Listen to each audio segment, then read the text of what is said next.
Welcome to the Quantum Business Briefs podcast, a production of the Quantum Franchise Group. This is your podcast for bringing the dream of business ownership to life. And now here's your host, William Huffine. Well, hello, family. I'm William Huffine. I am your host today here on the Quantum Business Briefs podcast or vodcast if you're watching it on YouTube. I'm the founder of the Quantum Business Community and the president of Quantum Franchise Group. And this episode today is part of our series that we call Franchise Fridays, where we focus on one specific company in a specific industry that might just be the exact fit that you're looking for to make the dream of business ownership become a reality. So again, thank you for being here. Make yourself comfortable. We're going to go ahead and jump right into today's episode. When I was about 18 years old, my parents bought this 100-year-old farmhouse way out in the country. The place was a wreck. It was 100-year-old wallpaper. The wiring was shot. The plumbing was shot. The place was just disgusting. And I could not believe my parents actually wanted my sister and me and the family to move into this place. But over the next several months, I watched my dad and my grandfather go through the process of renovating this 100-year-old farmhouse and turning it into something that none of us could have ever imagined. And putting up all the, all new walls and ceilings and ceiling fans and everything that you can imagine. They completely transformed this. And one of the things that they did was they ripped out the kitchen and they put in all new cabinetry, and it just thrilled my mother to death. So thinking back on that fond memory from the late 1980s, I'm excited to be here on this podcast episode with my new friend, Michael Hartel, who is the owner and founder of Cabinet IQ, and they are in the home services industry. And that's what we're going to talk about today. We're going to talk about the franchise opportunity with Cabinet IQ. Michael, it's great to have you. Thanks for being here. Thanks for having me on, William. Appreciate it. Absolutely. My pleasure. So, Michael, I'd like for us to kick the conversation off by giving you an opportunity to just introduce your brand. Tell us a little bit about the history, the origin story of Cabinet IQ. How did you get to where you are today? Sure. So Michael Hartel, owner and founder of Cabinet IQ. I actually came into cabinets and countertops in a really unconventional way. I actually have a background in engineering. I went to the University of Florida for my master's and PhD in nanotechnology development. And after graduating, I got a job in the semiconductor industry, basically optimizing processes for computer chip design and manufacturing. So seems like a really interesting field, a lot of really cool equipment, really smart coworkers. But after 3 or 4 years of sitting at a desk looking at graphs and just feeling like such a small cog in the wheel, I really started feeling jaded with my day job. Every entrepreneur that leaves corporate America and starts their own business, they kind of have this feeling before they leave of, not liking waking up on Monday mornings and going into a day job. And that feeling, it grew on me to the point where I needed to make a change. So I landed in basically real estate investing. So fix and flipping houses in Austin. So basically buying a home, renovating it, selling it for a profit. And for a while, I actually had 2 full-time jobs. I had my full-time engineering job, and I was actually waking up at 3 o'clock in the morning, getting a few hours of work done at a home, leaving around 11 o'clock to work for an hour and a half again on the home. And then after work, as much as I could do. So basically working 16-hour days. And it was stressful. It was a really stressful time in my life, but I enjoyed, working with my hands, turning something that, didn't look pleasant and smelled really bad into beautiful property that people appreciated and, spent good money on. So, I did this for a couple of years, and, through the process of remodeling for myself to sell for a profit, I started helping other people in their projects. So homeowners that I met, they would see the product that I was producing and wanted me to work on their homes. So it just led to basically forming a small construction company with a few guys, and then working on other people's homes. While I was doing this, I noticed that every single time I got towards the end of the project, this is basically when cabinets and countertops are ready to go in. You're nearing the end of the project, you're excited, you get good momentum. If your cabinet company doesn't perform, your project basically sits for days, weeks, months, and you literally can't do anything. You're just at the mercy of another professional to finish your project for you. So that really frustrated me. I had back to back really bonehead moves by even really good companies. And what I said is, this is literally the only process in this project that I can't control. And I didn't like that feeling. So taught myself kitchen design that summer. Lots of great resources online on how to become a kitchen designer, the products, the process, the theory, and started basically designing my own kitchens, ordering my own cabinets. They would get shipped to my house. I would load them up in my pickup truck and a trailer, bring them to a job site, install them. It took me forever, but at least I knew I could do it right. And at the end of the day, it would have all the pieces and parts and look really nice. So that's kind of how I got started. And then, not too long after that, I started helping friends with their cabinet projects, then friends of friends. 2016, I formed a company called Investor Depot. So Investor Depot I thought it was clever at the time, kind of a play on Home Depot, kind of a one-stop shop for cabinets and countertops. But there is a major problem with that name. If you have people calling your phone and asking you, do you sell cabinets? Then you have a major branding problem, right? So I started noticing that people were confused about what we did because of our name. I rebranded it to Cabinets Plus in 2018. Better name, has the name of the product that we sell.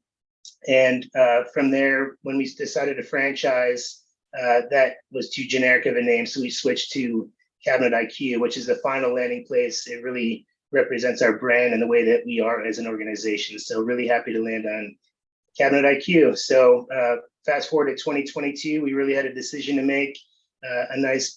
A nice business. I wanted to keep growing, and the decision was more corporate stores or this wonderful world of franchising that we all love. So that's the route I went, and decided to partner with Raintree to help do the marketing and franchise development. So it's been a fun few years to get all the pieces put together. Yeah, Raintree is just a great collection of brands. You landed in a good spot with them, I believe. And I have to commend you on your amazing taste in color scheme with your logo, because it's like the same as mine, and so good job. So you started franchising in 2022. That's when you joined Raintree. Congratulations on entering the franchise world. Do you have, and I should know this before we even jumped on the podcast, but do you have any franchisees yet, or are you still working on your first ones? We have two. We have Fort Myers, Florida, and Huntsville, Alabama. So both of them have the real estate. They're going through the training and building out their stores. So we're excited for them to launch by the end of the year. Yeah, that's great. So there are a lot of different franchise concepts in the home services industry. There are other cabinet concepts, renovation concepts out there. What makes Cabinet IQ the standout concept as people are evaluating different possibilities in that same space? Why should they go with your company? Sure, that's a great question. So there are a few players in our space. There's a brand that does mostly kind of fixing cabinets, or just painting cabinets or adding hardware, kind of lower ticket items. You need a lot of customers to have, the average unit volume that would make sense to run a business. So that's really not the model we wanted to go with, like the fixing, every project's unique, every customer is unique. It's a lot to manage. There's also franchise systems that do the full renovations. So that's start to finish. That's the design, the deconstruction, the reconstruction, the painting, flooring, tile, electrical, you name it, the full remodeling. You become a general contractor at that point, which means a lot of people to manage, a lot of processes to manage, a lot of, frankly, areas to make big mistakes in someone's home. So it is a big business to manage. We used to do full remodels. We actually used to do the full remodels. We scaled back to just doing cabinets and countertops and then just selling flooring and tile. But even then, we're dealing with still low ticket for the flooring and tile sales. It wasn't, as profitable. Okay, next iteration, I know it sounds scary, sales team, but we're only going to do cabinets and countertops, and just trust me on this. So when we switched to that, we actually became much more profitable. Our employees are able to get really laser focused on two of the most important areas in the kitchen. They just happen to be the highest margins and the highest average tickets. Something else interesting happened when we switched from full remodels to just cabinets and countertops. We actually turned what were competitors into customers. And what I mean by that is before we were competing with, every kitchen remodeling company in the city. But once we went niche, now we're a material supplier for them. Now we're their trusted source. Now they have a place to send their clients into a beautiful showroom and pick out products for their project. So these B2B relationships have been, really valuable for our company and for their company. So really, I think the product lines and just the angle of our industry is pretty unique for franchising. We make the business really simple to run. We actually have some proprietary software that we can take just a couple numbers from someone's kitchen and give them good, better, and best options.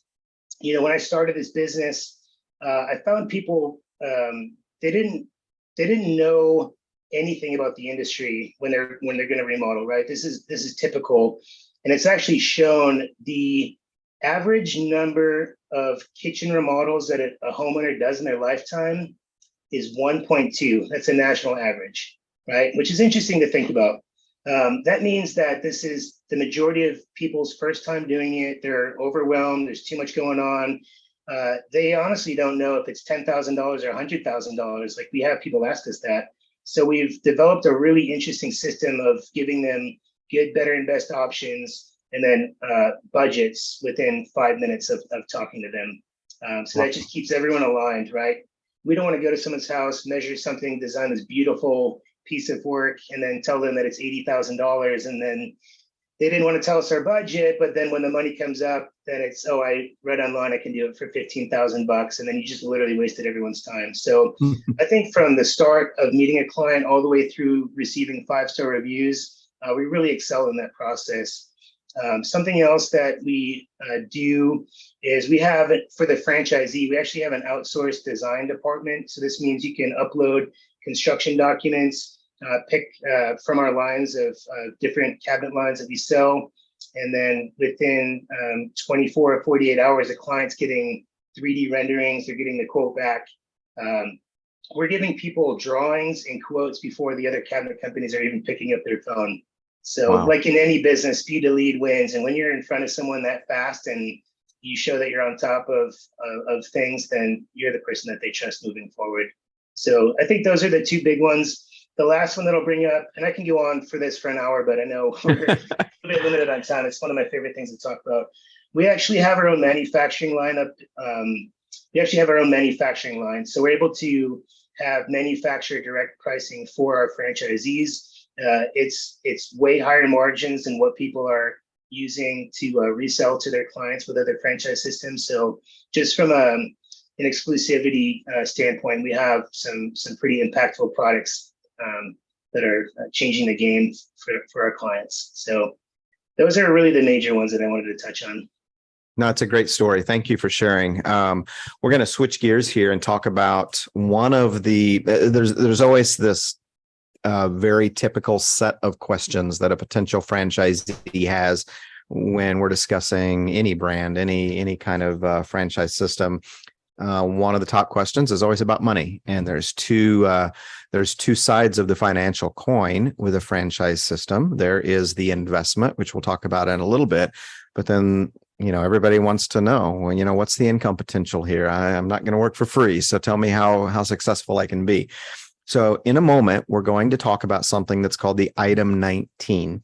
But let me set the stage for our listeners who may be brand new to this whole conversation about franchising. Every franchise system is required by the Federal Trade Commission to have a document in place that's called a franchise disclosure document.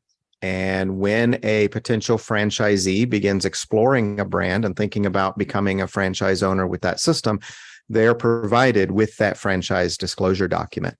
Now, there is one section of the document that some franchisors include, some franchisors do not include it. It's completely optional. The Federal Trade Commission does not require it to be in there.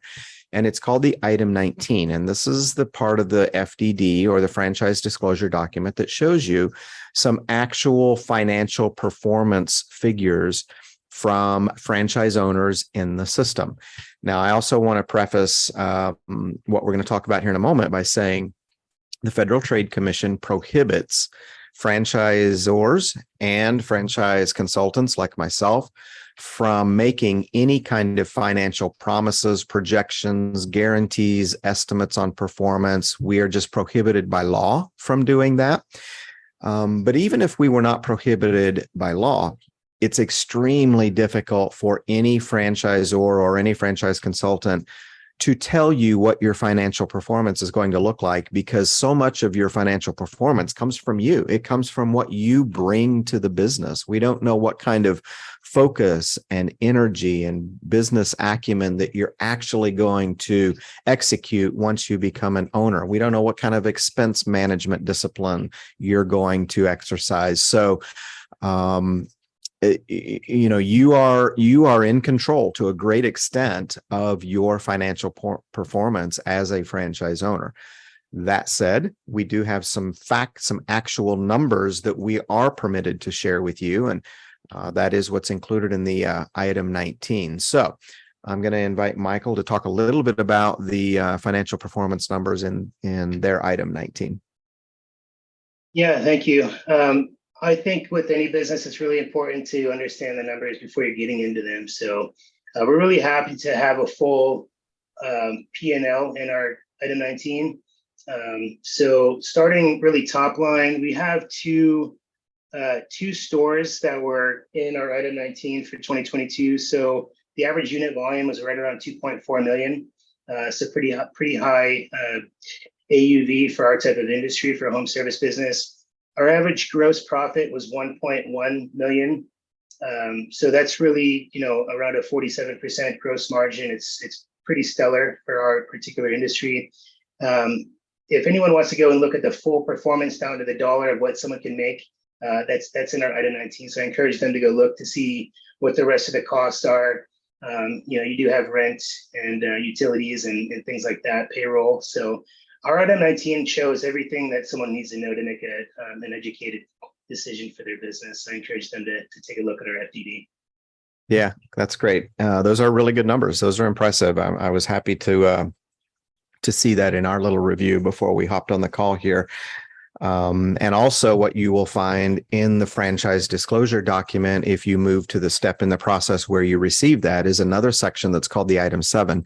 And the Item 7 is where it really breaks down a good estimate of the expenses that you can expect as a franchise owner. So a lot of good information in there. So let's pivot a little bit and talk about one of the other questions that comes up a lot as I'm talking with franchisees, potential franchisees. And that is the opportunity to either be a hands-on owner-operator or to be semi-passive, absentee. There's different scenarios out there.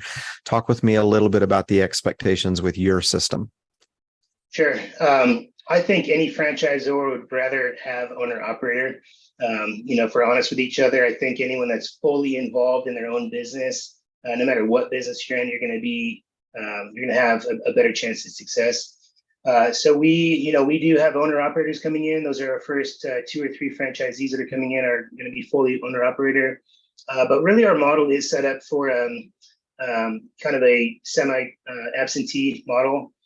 We have really amazing training for the franchisee, and that same training, it's all digitized, and there's quizzes and tests and training platforms through Tortle is what we use. So if they want to invite, a manager to come along or another business partner, they don't have to be in the same place taking the same remote training.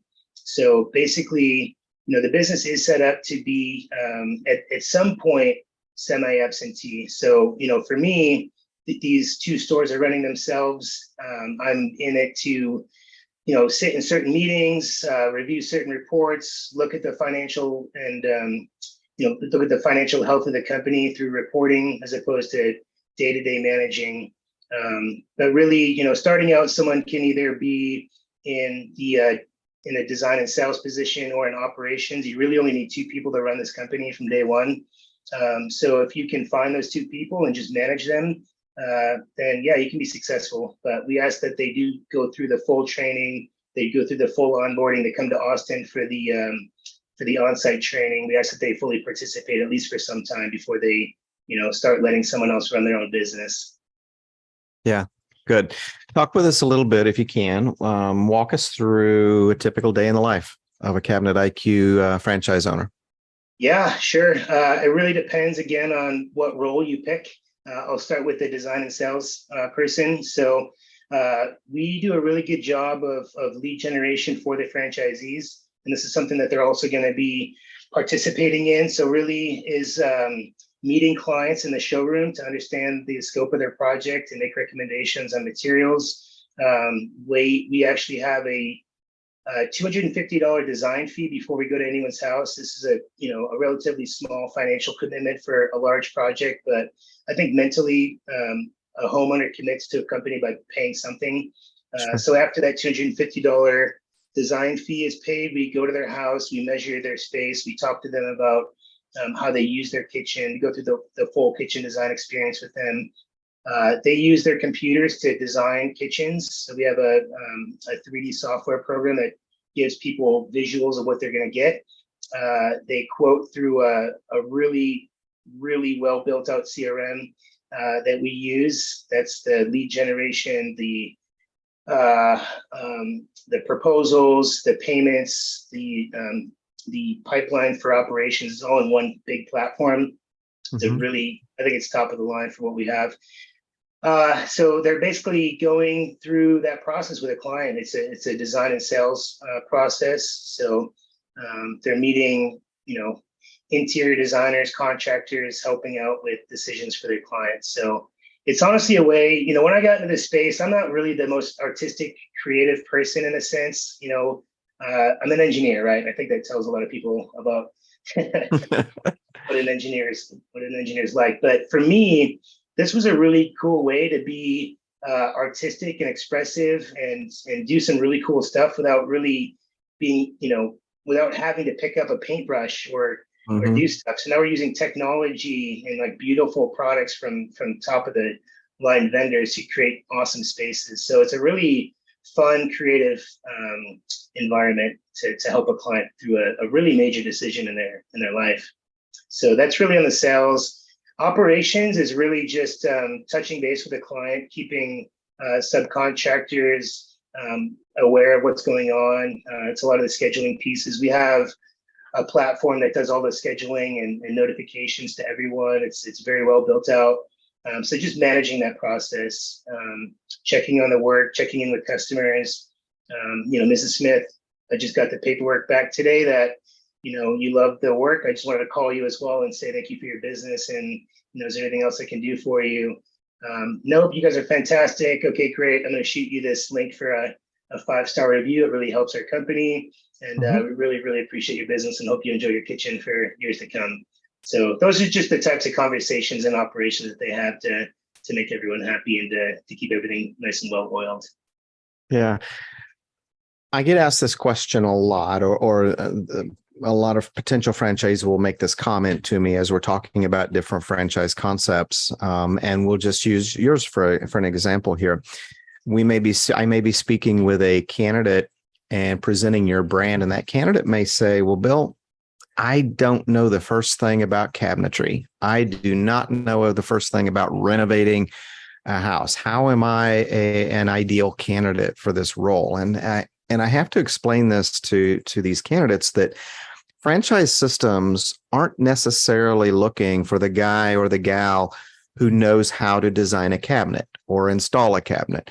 What franchisors like yourself are looking for are business people, business owners, someone who knows how to stand up a business, grow the business, perform financially well, be financially successful, someone who knows how to hire the right people, train the right people, to do all the things that they don't know how to do. So, and no matter what business you're in, a key to your success is surrounding yourself with the people who know how to do all the things that you don't know how to do.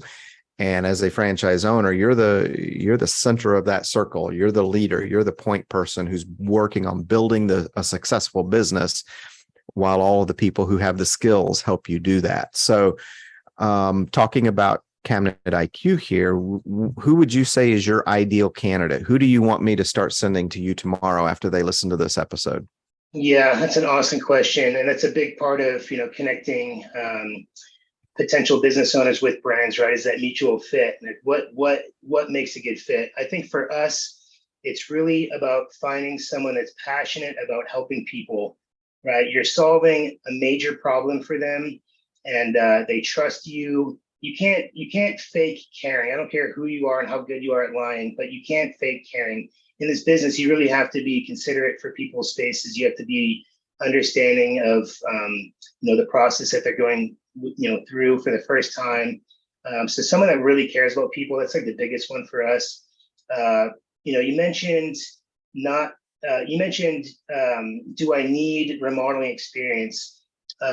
You're only working in a couple of spaces, and we have enough training set up that we give you a super rock solid foundation moving forward.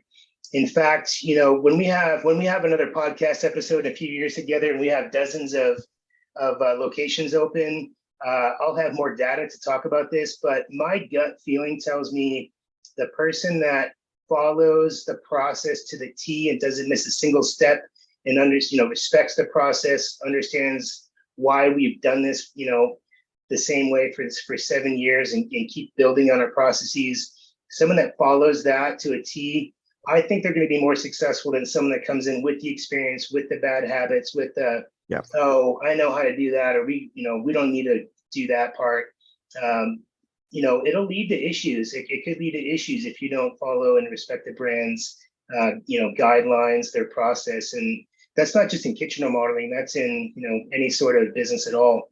You don't put the pickles on someone's sandwich at Chick-fil-A, you're going to be in trouble, right? So you're going to get some bad reviews. So it's no different than being in the home services space, respecting a process. And that's important. So someone that's detail-oriented, respects the process, cares about people. Be a lifetime student is our second core value. So someone that wants to continually learn. Design trends change, cabinet technology changes year to year. So staying on top of that, you'll put yourself at a much higher position than your competitors in that same space, because you just know more, and you're just you're on top of what's new and what's cool. But really, our number one core value is make a positive impact. So again, it goes back to helping people. So those are the big pieces, I think. Do what's right, not what's easy. That's our third core value. And take accountability for your actions and inactions. So that's number 4, and then mind the details. So I just named all 5 core values. Those are the people that we're looking for, and that's how we hire, how we train, and I think for the franchisees, they need to align with those core values as well. That's a great segue into the next conversation, and we've actually already touched on this a little bit, but I want to kind of bring it back to focus here, and that is the training. That's top of mind for any franchise owner, especially in an industry that they don't have any experience in. Once your new franchise owner signs that franchise agreement, can you give us the specifics of the training process that they're going to go through with you? Sure. Yeah. So we have a 90-point store opening checklist. It's extremely thorough. We actually just recently opened up our last store last year. Before we started franchising, I knew I was going to start franchising, and I was like, okay, I'm going to detail every single step of the way on how to do this, and then go through it, comb through it, right? Make sure that it all makes sense, it's all in order. We have a very detailed store opening checklist, from finding the real estate. We actually design their showrooms and work with the local interior designers in that area to find the colors and the styles that are popular. So we have a process on how to bring a top of the line showroom to each geographic location. Huntsville, Alabama is going to be different than New Haven, Connecticut versus, Portland, Oregon, right? So we need to understand what the local market's asking for. We have a process for that. So that's kind of on the construction, the build out side. As far as training goes, we have an 8-week self-paced online training through Tortal. This is some work that was done by myself for the last 16 months. We actually have a training coordinator that we pulled from another franchise system. She's been doing this for a really long time. She understands franchise training. So she basically sat me down in front of my computer for session after session after session to pull everything out that would make this franchisee be successful. So we put together the training. So it takes you from not knowing anything about kitchen remodeling all the way through feeling like you're ready to go design some kitchens. So that's on like the business, like how to run the business. They have two out of those 8 weeks is actually sitting with a professional kitchen designer trainer. So this is someone with 35 years of kitchen design experience. And so she's a full-time employee of ours now. She's spent the last 15 years of her career training kitchen designers. So she put together her own program of how to take them up to speed on the technical aspects, the software. So that's 8 weeks at their own location, at the franchisee's location. They're going to come to Austin for 2 weeks and sit with us, shadow every position, meet with me.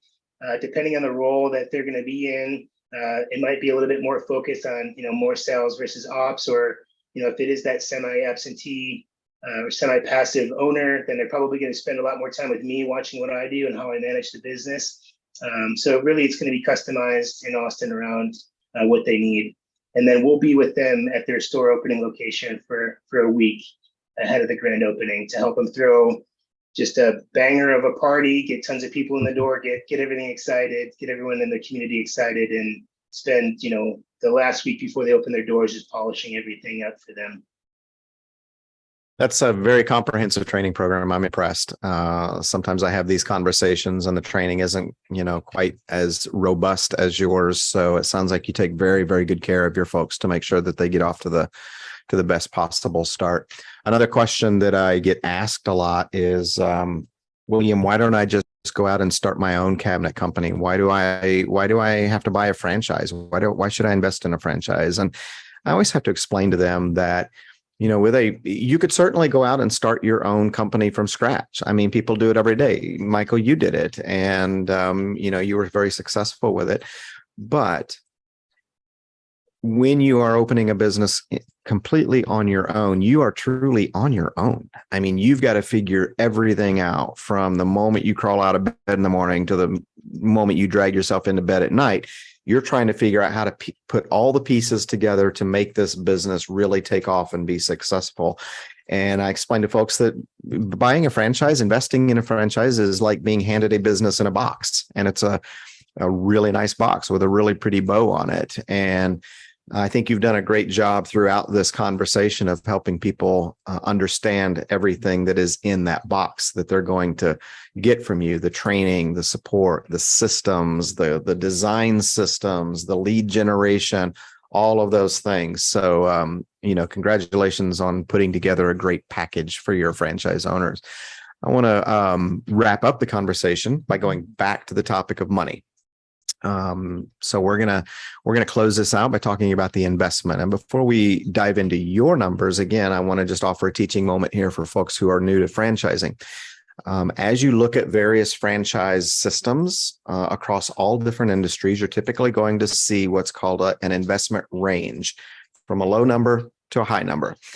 And that range with some systems can be very small, narrow. With some systems, it can be a pretty significant range. I want to explain what all goes into that investment range. And there's typically 3 parts. The first part is what's called a franchise fee. Your franchise fee gets you the business in the box. It gets you the brand name and everything that is in that box. The second component of an investment range is hard assets, equipment, supplies. If you're doing if you're opening a franchise that relies on a brick and mortar location, You've got either your real estate purchase or leasing. You've got your build out. You've got your furnishings, things like this. And then the third portion of a investment range is startup capital, operating capital for a first period of time, 3, 6, 9 months, whatever the system, suggests that you have. The reason sometimes you see such a large range with some systems, particularly ones that have a brick and mortar component to them, is the cost of real estate. Real estate costs in Manhattan are certainly different than real estate costs in Coleman, Alabama. So that's why you typically see that range. So now that we understand what goes into a franchise investment, let's talk about yours, Michael. Sure. Yeah. So our all-in investment is $190,000 to $289,000. And thank you you gave a perfect explanation of what goes into that. So our franchise fee is $59,500, so $59,500. That gets you the brand, the training, all the systems. The other numbers, you're right. It's the real estate build out and things like that. The office furniture. I want to touch on one thing. For our type of business, that investment range is actually very, very low. And obviously it's in our best interest and the franchisee's best interest to keep this investment as low as physically possible. So we have partnered with some national companies, and we're getting deals on the displays. So like the kitchen vignettes, the countertop materials, even the flooring that they'll put in their store. We're getting them for either free or somewhere between 50 to 75% off. You asked, why don't I start a kitchen and bath business on my own? Building out this showroom that's, $189 to $288, it might actually cost you $300,000 just, to go build something out by yourself or more, honestly. So we've been able to keep that investment range really low by helping the franchisees get subsidized material from our vendors. It's something we pushed really strongly towards is free displays. And then also anywhere between 8 to 20% off of the materials for the franchisee from day one. Typically, they'd have to hit, a very, very high sales volume to get any discount. And they're starting their doors open day one with really heavy discounts to make them super competitive in their local market. Well, Michael, it has been a real pleasure. I have learned a lot about your brand. Thank you so much for being here with me today. I can't wait for the audience to hear this episode, and I'm pretty confident we're going to start getting some inquiries and be able to start sending some folks your way. So thanks again. I really appreciate it. Appreciate you having me on. Thank you. Absolutely. Well, I hope you enjoyed today's episode of Quantum Business Briefs. I want to wrap up just by telling you a little bit about our sponsor, Quantum Franchise Group. We are a full-service franchise brokerage, and much the same way that a real estate brokerage helps an aspiring homeowner to find the perfect home, we help aspiring business owners or even experienced business owners to find the perfect franchise opportunity. We take an integrity-first approach. We are not in the sales business. We are in the relationship business, and we're committed to putting your needs first and helping you find the opportunity that is the absolute best fit for you. So if you'd like to connect, we'd love to work with you. Everything that we do at no cost to you. You can learn more about us at quantumfranchisegroup.com, or you can simply text the word freedom to 815-885-5475, and that'll begin an initial conversation. Thanks again for being here today. I hope you have an amazing today, an amazing tomorrow, and an even better day after that. We'll talk to you soon. Thank you for joining us on this episode of the Quantum Business Briefs podcast. If you'd like to be a guest on our show, text the word podcast to 815-885-5475. We'll see you next time, but for now, be well, do good, and make it an amazing day. Bye.